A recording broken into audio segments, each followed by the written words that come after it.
Hi everybody, Dylan Schneezy here for, I believe it's episode 3 of Homestead Happenings. For this time, I'd like to show you some of the plans that we have for the new property. I've been listening to podcasts for about the last 6 years now. I have so many ideas in my head, and now they finally get to go on paper. As our lactation consultant would say, that she has all this information in her head as well, and then when she comes across people, she'll just spew it out like a Victorian sink. This is my Victorian sink, putting all my ideas on paper. So of course, this is using permaculture design. I'm no expert permaculture designer, but 3 things that you want to keep in mind when you're designing a property are water, access, and structure. So first thing we want to do when we look at a design is where is the water currently and where do we want water. So we have water at the house. That's a hose. There's a hose off of the garage of the barn. And then the pump, or the well pump, is in the farm store. And we want water out here.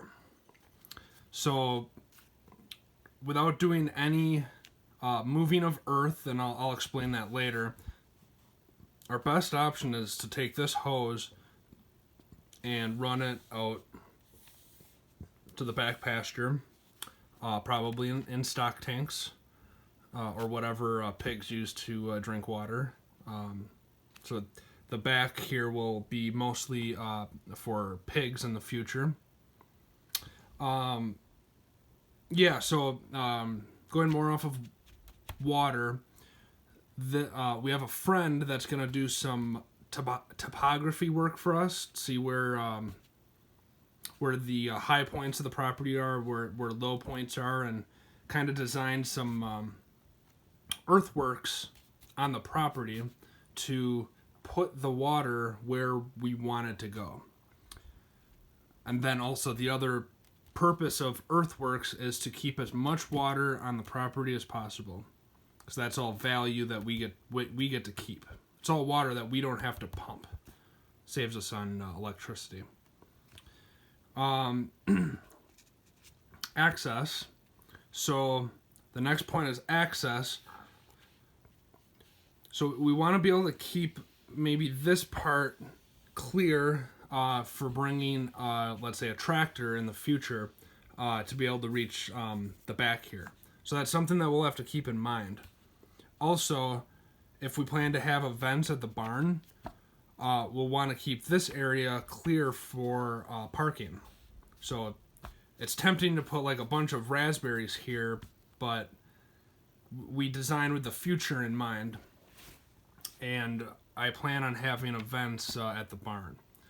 And then last is structure, but that, I believe, that applies more to properties that don't already have the structure on site. So here our house is already set, so this would be where the house is. You can't change that. So going from our house outward, permaculture breaks out your property into zones. And you start with zone 0, which is inside your house. I won't go there today, but I mean, that would be, like, in our terms, house plants or indoor plants that we want to keep year round. But then zone 1 would be just outside of your house, somewhere that you're gonna be accessing it every day. So there's a patio right off of the door here. Now, if we plan on going to that spot every day to pick, let's say, chives or different kitchen vegetables. Then that might be a zone 1 for us, and we put a lot of pots there that require attention daily, or that we would go out and harvest from it daily. If it's not something that we go to daily, because it's the kitchen is about here, and you have to walk downstairs, open a sliding glass door to get out there. So it may make more sense to go out the front door to, let's say, pick chives, but that'll be something we play with. But anyway, that's zone 1. I would think this area is also zone 1. This is right out, so the front door is here, and this is where we plan on playing with the kids, or where my wife, Ashley, plans to play with the kids. So we might put like raspberries right here to keep the children entertained, because they just flock to the raspberries, like out there. The kids. Yeah. If you don't know where Vinny is, he's probably out picking raspberries. Anyway, and then we can put some herbs along the driveway. So within our zone 1, we'll put common herbs that we pick, maybe like tea, herbs, etc. Then, well, okay, yeah. So still within our zone 1 is going to be the chicken shed. This is where we'll keep both chickens that lay eggs and the rabbits. And this is what Joel Salatin refers to as a racking house, rabbit and chicken house.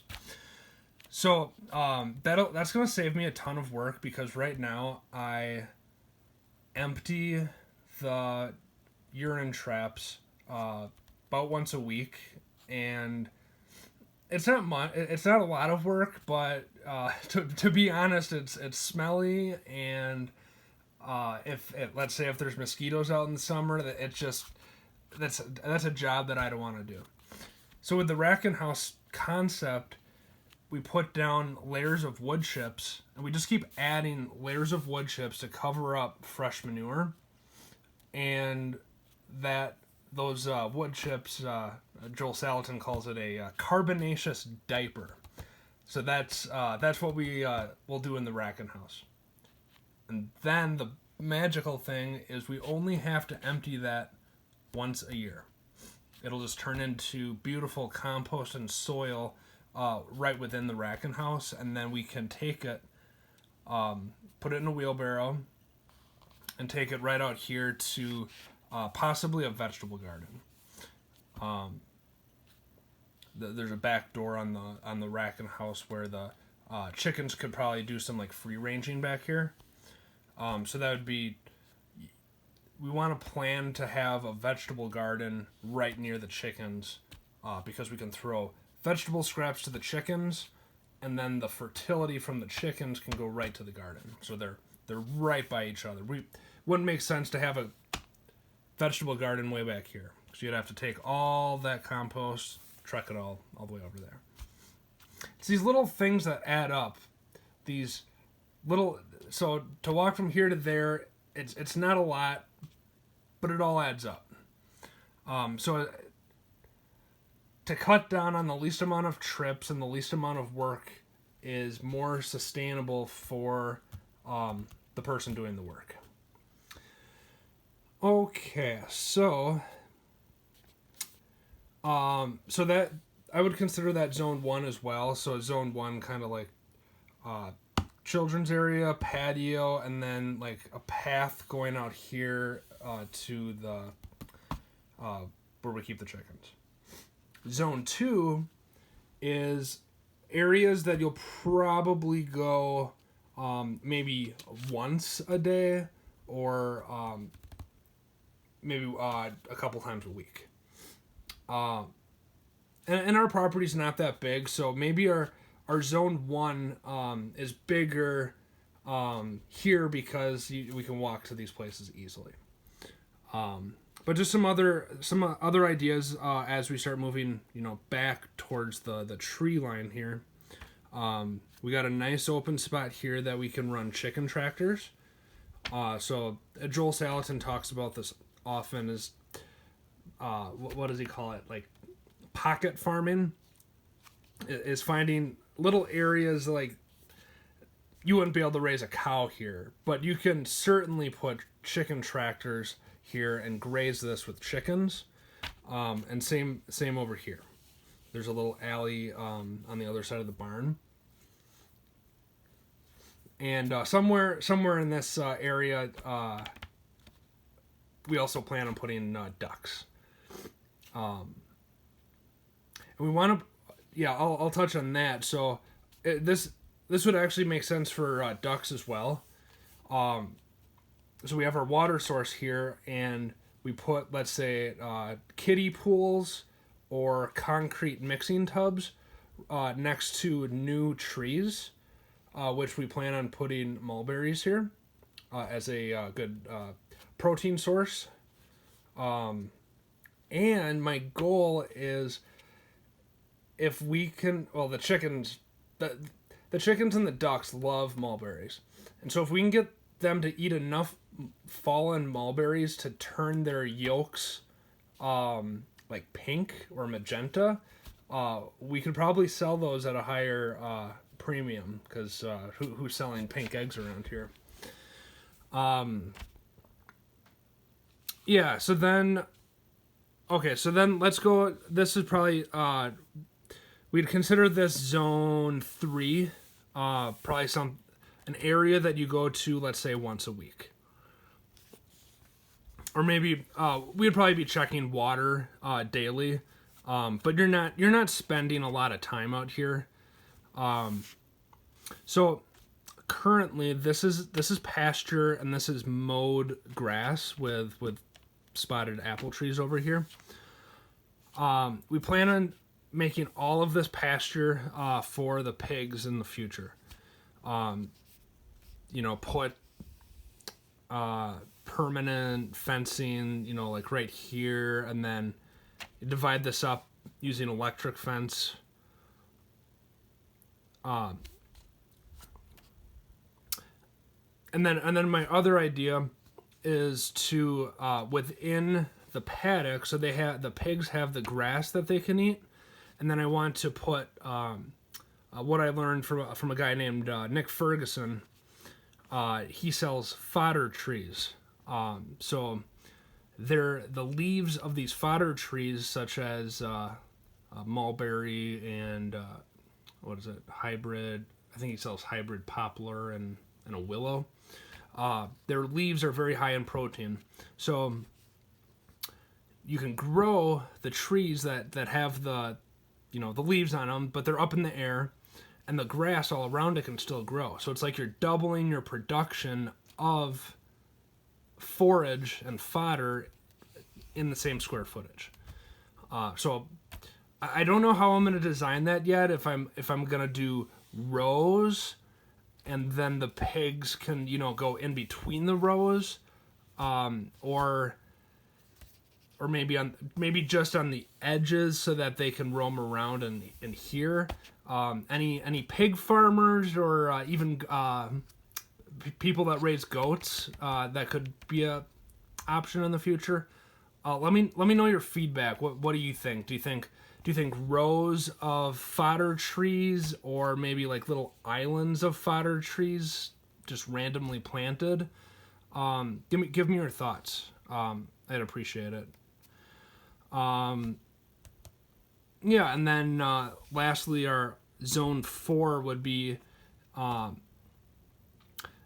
somewhere that you'd probably go once a quarter, or you go there to harvest things that you need sparingly. So this is our tree line. So essentially, it's like a mini strip of densely populated forest. This is on our current property. There's like just a small, like one tree's width of buckthorn on the back of our property, and so I treat that as our zone 4.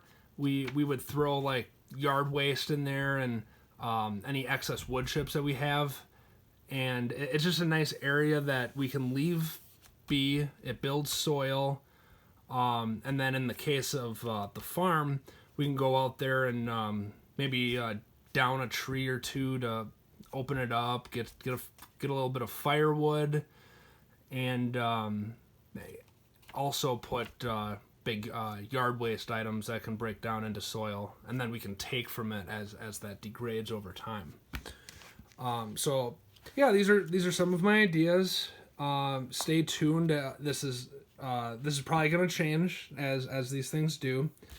But the one thing I did not do when we were in the city is write this stuff down and put it on paper before we implement in the field. So that's what we're doing right now. So yeah, stay tuned and have a good night, everybody.